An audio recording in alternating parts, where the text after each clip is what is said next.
Coming into Saturday, 3 months to the day separate the two matchups between Ole Miss and Tulane. And in the first round of the college football playoffs, we saw only a 4-point difference in the result as the Rebels once again rolled the Green Wave 41-10, winning their first ever college football playoff game and punching their ticket to the Sugar Bowl.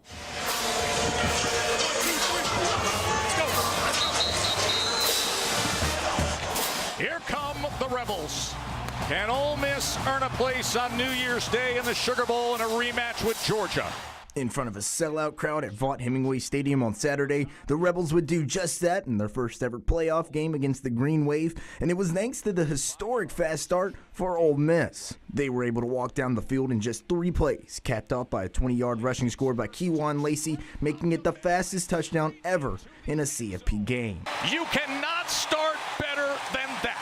And they weren't done there. It only took 4 plays on their second drive. This time, it was Trinidad Chambliss' legs finishing it off. It was amazing.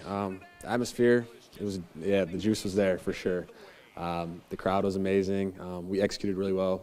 First drive was, I think, 3 plays, and 59 seconds was college football playoff record. So it was good that we had an early start. Now, Tulane was able to find their first points of the game in the second quarter on a field goal, but the Rebels were able to match those 3 points on their second drive of the quarter. On Ole Miss's ensuing drive, they were able to move the ball after a Tulane punt, but Chambliss would leave the game after this hit, bringing in Austin Simmons. He hit his first 2 passes, but then he gets strip sacked with just seconds left in the half, keeping it a 17-3 game heading into halftime. Then came the second half. Chambliss would return, and just like the start of the game, the Rebels offense started fast once again, scoring on their first 4 possessions of the half, putting this game completely out of reach with a final score of 41-10. Super excited for our program, more importantly for our players, to be able to play again. And that was the message to them throughout it.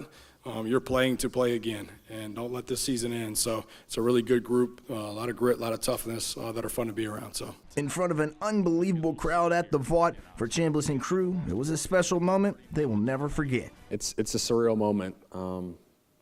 If you would have said this before the season, that I'd be the starting quarterback and I'd get Ole Miss their first playoff victory, I'd be like, you're crazy.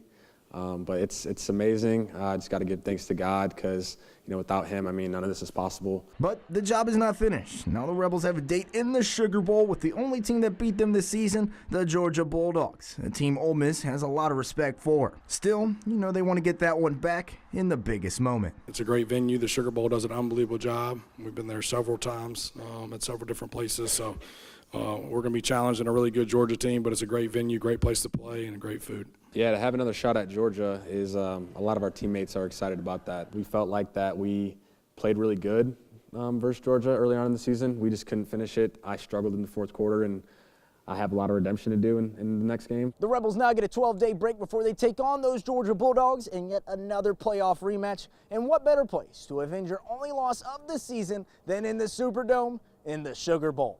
Nathan Lee, WLBT Sports.